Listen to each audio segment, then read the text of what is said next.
Hello my dear juniors, welcome back to my YouTube channel and student. आज के इस video में class 8th की मैथ स्टार्ट करने जा रहे हैं बिकॉज न्यू सेशन स्टार्ट हो चुका है, स्कूल स्टार्ट हो चुके हैं, न्यू सिलेबस स्टार्ट हो चुका है। तो बायोमेट्रिक्स में भी मैं एनसीईआरटी की बुक्स को फॉलो करूंगी, वन बाय वन करके आपके सारे चैप्टर्स को क्लियर करूंगी। और आज की इस वीडियो में क्लास 8th का chapter number 1 the rational numbers मैं आपसे डिस्कस करने वाली हूँ। रेशनल नंबर को स्टार्ट करने से पहले, एक्सरसाइज स्टार्ट करने से पहले इसके बेसिक फंडामेंटल्स को क्लियर करना बहुत जरूरी है। बिकॉज अगर आपको बेसिक फंडामेंटल्स क्लियर नहीं होंगे, बेसिक कॉन्सेप्ट क्लियर नहीं होगा, तो चैप्टर्स में जो एक्सरसाइज है उनको करना बहुत मुश्किल हो जाएगा। तो सबसे पहले हम बेसिक कॉन्सेप्ट को क्लियर करेंगे। सो स्टार्ट करते हैं आज की video with this intro.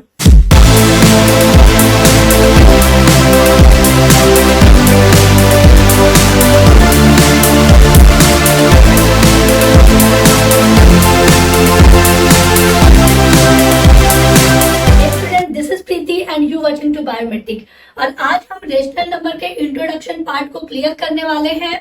Because chapter के अंदर कुछ ऐसी प्रॉपर्टीज दी हुई है कि अगर आपको बेसिक फंडामेंटल्स क्लियर नहीं होंगे तो एक्सरसाइज करना थोड़ा मुश्किल हो जाएगा। तो वन बाय वन करके सारी प्रॉपर्टीज को हम क्लियर करेंगे। उससे पहले हम बात करेंगे कि what is the rational number. Rational number होते क्या है? जैसा कि आपने प्रीवियस क्लासेस में पढ़ा है, नंबर सिस्टम के अंदर में हमने होल नंबर पढ़े हैं। होल नंबर क्या होते हैं? वो सारे नंबर जो 0 से स्टार्ट होके आगे तक चले, that is the whole number. अगर हम नेचुरल नंबर्स की बात करें तो वो नंबर जो 1 से स्टार्ट होके आगे तक चले, that is the natural numbers. And if we are talking about the integers, so integers can be positive and negative both, means including 0 the integers are positive and negative। integers जो होते हैं वो positive और negative हो सकते हैं। Now we are talking about the rational number, so the number which are written in the form of p upon q, means अगर हम रेशनल नंबर की बात करें तो वो नंबर जो p upon q के फॉर्म में लिखे जाए, मीन्स जो नंबर फ्रैक्शन के फॉर्म में लिखे जाए, and the condition is that the q is equal to not 0। q जो है मीन्स जो डिनोमिनेटर है वो 0 के बराबर नहीं होना चाहिए। This is the condition, only one condition of the rational number. Okay, so आपको ये कंडीशन याद रखनी है कि the number which are written in the form of p upon q where q is equal to not 0, these number are the rational numbers। ओके, तो अब आपको ये तो पता चल गया कि रेशनल नंबर फ्रैक्शन के फॉर्म में होते हैं, डिवीजन के फॉर्म में होते हैं। अब इन्हीं रेशनल नंबर्स पे हमको कुछ प्रॉपर्टीज फॉलो करनी है। कुछ 4 प्रॉपर्टीज जो है हमको फॉलो करनी है और ये जो चारों प्रॉपर्टीज है वो वन बाय वन हम एडिशन, सब्ट्रैक्शन, मल्टीप्लीकेशन और डिवीजन इन सभी पर फॉलो करके देखेंगे कि ये प्रॉपर्टीज कितनी ट्रू है और कहाँ पे ये फिट हो रही है, कहाँ पे फिट नहीं हो रही है। ओके, तो जो सबसे पहली प्रॉपर्टी है student, that is the closure property. Closure property की अगर हम बात करें तो the sum of two rational number is always a rational number, means you can say कि a upon b plus c upon d वो हमेशा रेशनल नंबर होगा। ठीक है, वो हमेशा रेशनल नंबर होगा। चलिए हम एक बार चेक करते हैं। अगर हम a अपॉन b की जगह कोई भी एक रेंडम रेशनल नंबर ले लेते हैं, कोई फ्रैक्शन ले लेते हैं, दैट इज द 1 अपॉन 2 और प्लस हमने ले लिया 5 upon 2। Okay, now our answer is that is the 6 upon 2। Okay, and this is also a rational number. Here you can say कि अगर हम इसको काट दें, दैट इज द 2 3 जा 6, तो ये तो 3 आ गया, that is the natural number और whole number. So how can be say that it is a rational number, क्योंकि ये फ्रैक्शन के फॉर्म में तो नहीं है। सो बच्चे मेरे, अगर किसी नंबर के नीचे कोई वैल्यू नहीं है तो आप वहां पे इसको 1 लिख सकते हैं, मीन्स ये 3 अपॉन 1 हो गया and 3 upon 1 it is the rational number. Means addition की प्रॉपर्टीज जो है यहाँ पे, एडिशन प्रॉपर्टीज अगर हम कहें, ये यहाँ पे क्या हो रही है? सही हो रही है। तो देखते हैं कि सब्ट्रैक्शन में ये फॉलो होता है कि नहीं। तो सब्ट्रैक्शन की अगर हम बात करें, means a upon B minus C upon D is equal to rational number आना चाहिए। सपोज करिए हमारा नंबर है 3/9, और भी कोई रैंडम नंबर आप ले सकते हैं, that is the you can say 2/9। Okay, हमारा आंसर कितना आना चाहिए, that is the 9। 3 minus 2 is equal to 1/9। ये भी हमारा फॉलो हो रहा है। मीन्स जो हमारी क्लोजर प्रॉपर्टीज है वो सब्ट्रैक्शन में भी फॉलो हो रही है। अब हम बात करते हैं स्टूडेंट मल्टीप्लीकेशन की। अगर हम मल्टीप्लाई करें तो क्या हमारी ये क्लोजर प्रॉपर्टी मल्टीप्लीकेशन में फिट बैठता है। देखते हैं, a upon B multiply C upon D हमारा रेशनल नंबर आना चाहिए। हमारा रेशनल नंबर आना चाहिए। गेस करिए कोई नंबर है 1/3 मल्टीप्लाई 5/2 कर लीजिए, हमारा आंसर क्या आएगा 5/6। यहां पर भी हमारी क्लोजर प्रॉपर्टी फिट आ रही है। Now we are talking about the division. अगर हम डिवीजन की बात करें तो डिवीजन में क्या ये प्रॉपर्टी फिट बैठेगी। सपोज करिए कि हमको करना है a upon B divide by c upon D. ये भी आना चाहिए रेशनल नंबर के बराबर। Okay, let's check it.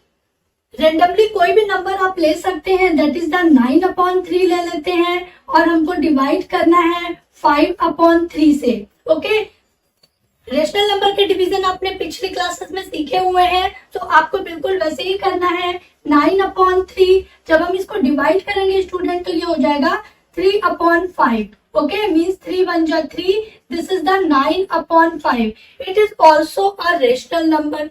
Okay, but यहाँ पे आपको एक कंडीशन ध्यान रखनी है कि डिवीजन में ये जो हमारा b है या d है, मींस जो हमारे डिनोमिनेटर्स के जो नंबर है b और d, ये 0 नहीं होने चाहिए, because we know that the rational number is always be written in the form of p upon q, where q is equal to not 0। p upon q के form में होना चाहिए, बट कंडीशन है कि q जो है वो 0 के बराबर नहीं होना चाहिए। तो यहाँ पे आपको ये कंडीशन देखनी है कि हमको जो क्लोजर प्रॉपर्टी डिवीजन में भी हमारी फॉलो हो रही है, बट अगर डिनोमिनेटर में 0 आता है, Q की जगह मींस A और B की जगह, A और D की जगह अगर 0 आता है तो क्लोजर प्रॉपर्टी वहां फॉलो नहीं हो पाएगी। इस चीज का आपको मेक श्योर करना होगा। ओके, सो क्लोजर प्रॉपर्टी हमारी एडिशन, सब्ट्रैक्शन, मल्टीप्लीकेशन और डिवीजन चारों पर ही फॉलो हो रही है। नाउ अब हम बात करेंगे नेक्स्ट प्रॉपर्टी की। Now student, the next property is that the commutative property, और according to commutative property the two rational numbers can be equal in any order. Means ये कह रहे हैं कि दो रेशनल नंबर्स को हम किसी भी ऑर्डर में सम करें वो इक्वल ही आएंगे। क्या ये प्रॉपर्टी फॉलो हो रही है। सबसे पहले फॉलो करेंगे एडिशन में। तो एडिशन में ये प्रॉपर्टी फॉलो हो रही है कि नहीं। हियर ये क्या बोलना चाहते हैं कि दो रेशनल नंबर है। सपोज करिए कि दो रेशनल नंबर है a upon B plus c upon D. इसको अगर हम किसी भी ऑर्डर में ऐड करें तो इक्वल आना चाहिए।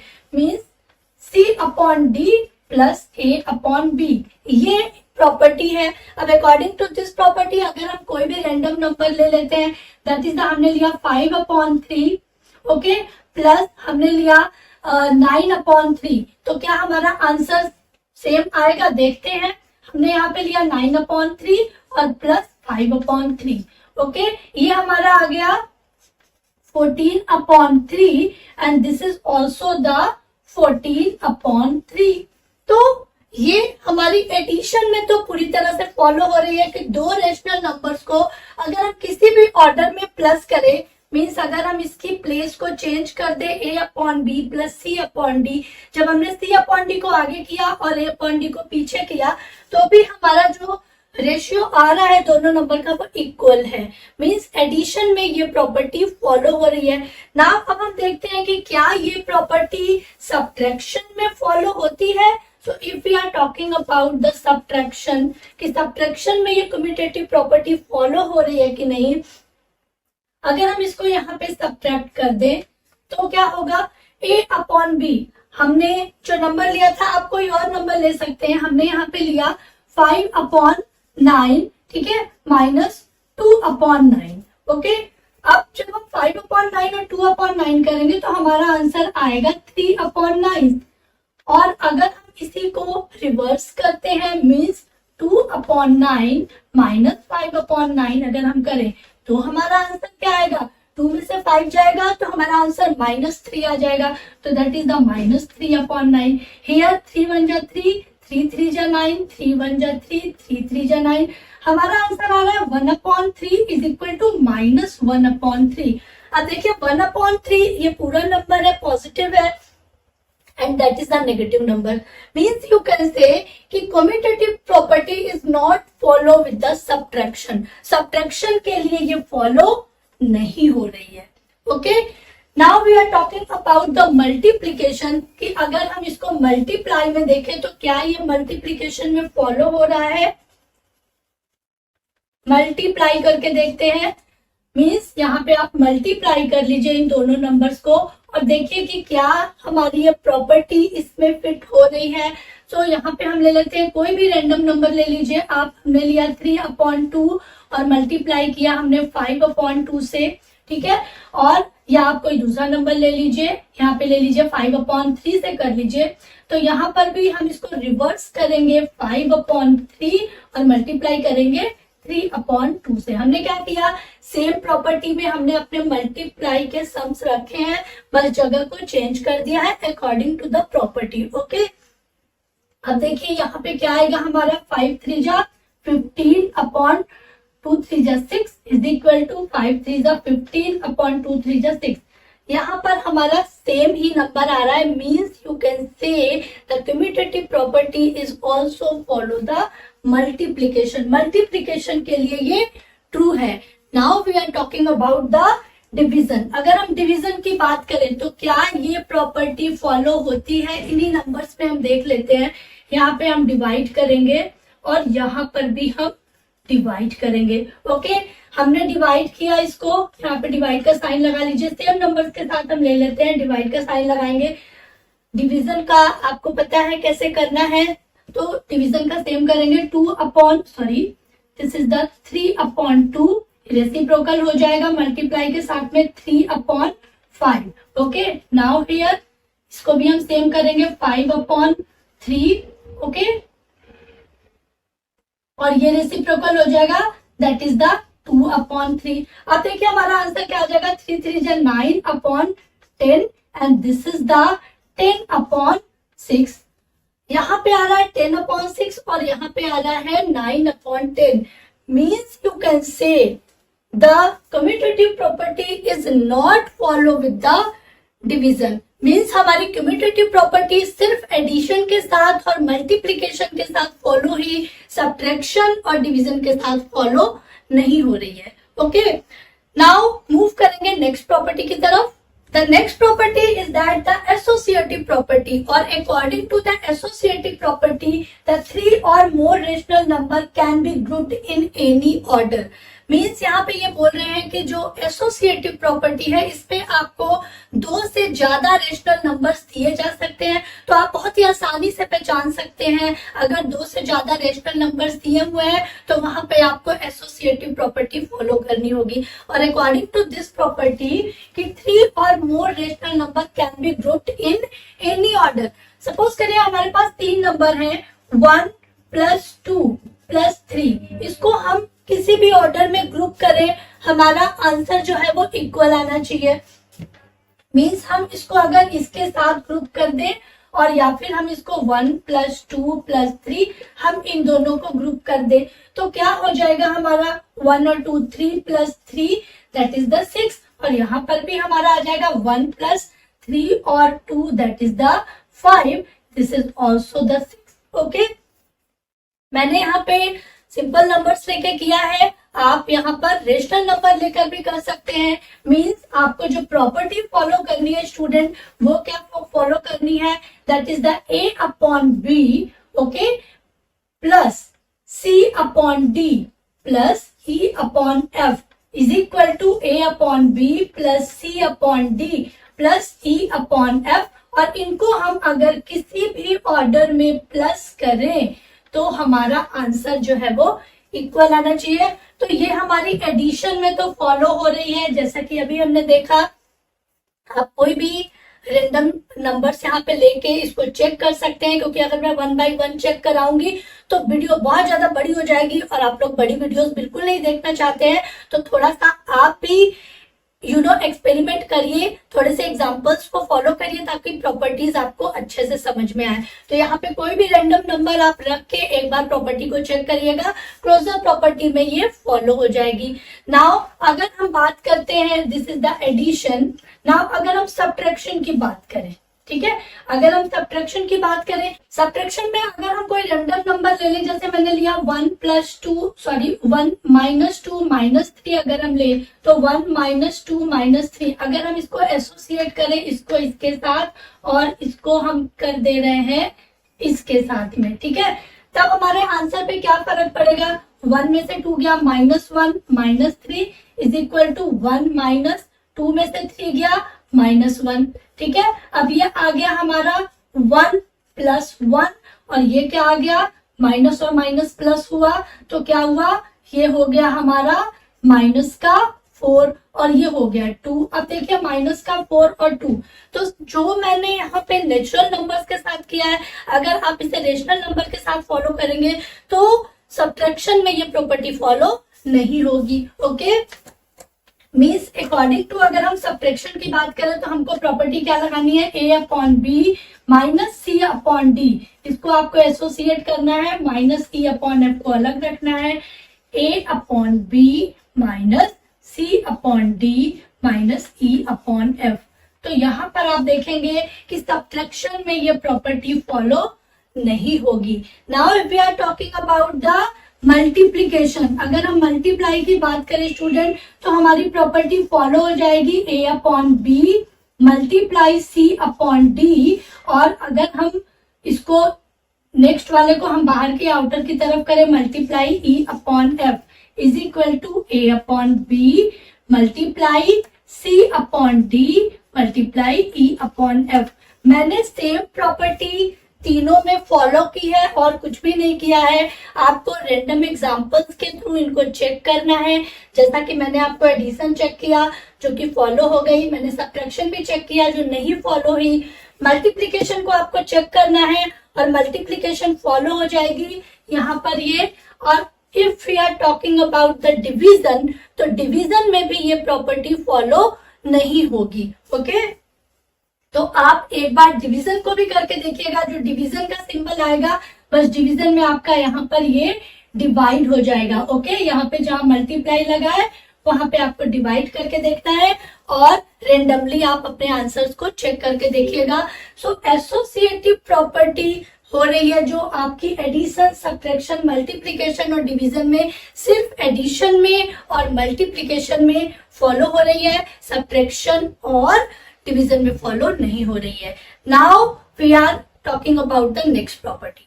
सो student, our next property is the distributive property, and according to distributive property you can say the multiplication of rational number can be distributed over addition and subtraction।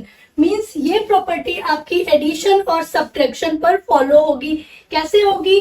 Property हमसे कहती है कि suppose करिए कि हमारे पास number है a, okay, that is the b and that is the c। a b c हमारे पास ये वेरिएबल्स है, नंबर्स है। अब हमको इसको डिस्ट्रीब्यूट कैसे करना है? अगर हम b प्लस c को अंदर रखते हैं और a को बाहर रखते हैं तो ऐसी सिचुएशन हमने लीनियर इक्वेशन में पढ़ी थी, हमने अलजेब्रिक एक्सप्रेशन में पढ़ा था जब हमने इक्वेशंस को सॉल्व किए थे। ओके, तो हम क्या करेंगे कि ये जो a है वो b से भी मल्टीप्लाई करेगा और ये c से भी मल्टीप्लाई करेगा। Means you can say this is the a multiply b plus a multiply c। Okay, अब अगर हम इसको रेशनल नंबर्स पे फॉलो करें स्टूडेंट, तो you can say that a upon b multiply करेगा किससे? c upon d plus e upon f। Means you can say that ये a अपॉन b मल्टीप्लाई करेगा c अपॉन d से, okay, and then plus and then e upon f से भी ये multiply करेगा। कौन? a upon b। Okay, multiply E upon F. Okay, here this is the sign of multiply. Means you can see कि ये जो A upon B बाहर था, इसने मल्टीप्लाई किया इन दोनों के साथ, इसके साथ भी और इसके साथ भी, और नंबर्स को डिस्ट्रीब्यूट कर लिया. ओके, इसी सिचुएशन को हम लगा सकते हैं अपने सब्ट्रैक्शन में. तो आप अगर सब्ट्रैक्शन में फॉलो करेंगे तो A upon B multiply here C upon D minus E upon F. Then our equation will be that the A upon B multiply with C upon D, and now the minus. This is the A upon B multiply by E upon F. Okay, ये हो गई हमारी जो equation है. तो ये हमारा distribute हो रहा है दो पार्ट्स में. अब यहाँ पे जो इम्पोर्टेंट थिंग है कि जो आपके एक्सरसाइज में क्वेश्चंस दिए होंगे वो फॉर्मेशन कुछ इस तरह से दिया होगा ओपन करके. मींस आपको इस ओपन फॉर्मेशन को क्लोज बनाना होगा. आपको वहां पे रिकॉग्नाइज करना होगा कि which kind of properties follow there. Okay, वहां पे कौन सी प्रॉपर्टी फॉलो हो रही है. तो सबसे पहले मैंने आपको पहले भी बताया है कि प्रॉपर्टीज को रिकॉग्नाइज करने का जो सिंपल तरीका है कि अगर 3 डिजिट में है तो या तो एसोसिएटिव लगेगा या डिस्ट्रीब्यूटिव लगेगा. और डिस्ट्रीब्यूट करने का मेथड मैंने आपको बता दिया कि ये जो नंबर है वो मल्टीप्लाई करेगा दोनों के साथ और डिस्ट्रीब्यूट हो जाएगा. मीन्स यू कैन से कि the distributive property is follow only addition and subtraction. ये एडिशन पर भी फॉलो होगी, ये सब्ट्रैक्शन पर भी फॉलो होगी. Okay, so student, I hope कि आपको यहां तक क्लियर हुआ होगा. और इसके आगे की जो प्रॉपर्टीज हैं, कुछ और प्रॉपर्टीज हैं इस चैप्टर में जो मैं क्लियर करूंगी, बिकॉज अगर मैं इसी में क्लियर करूंगी तो ये वीडियो ऑलरेडी बहुत ज्यादा लेंदी हो जाएगी और लेंदी वीडियो तो आप लोग देखेंगे नहीं. तो इसलिए मैं इसको यहाँ पर ब्रेक करती हूँ. आप इसको यहाँ तक रिवाइज करिए एंड जो नेक्स्ट प्रॉपर्टीज है वो मैं नेक्स्ट पार्ट में डिस्कस करूंगी, एक्सरसाइज को भी डिस्कस करूंगी. तो must watch the next part of rational number. मिलते हैं नेक्स्ट वीडियो में. तब तक ध्यान रखिए, पढ़ते रहिए, रिवीजन करिए. एंड वेट, अगर आप चैनल पे न्यू हैं और अभी तक आपने चैनल को सब्सक्राइब नहीं किया है तो जल्दी से सब्सक्राइब कर दीजिए ताकि आपको भी नोटिफिकेशन मिलती रहेंगी और 8th क्लास की ये मैथ्स की जो सीरीज है वो आप कंटिन्यू फॉलो कर पाएंगे. थैंक यू एंड जय हिंद.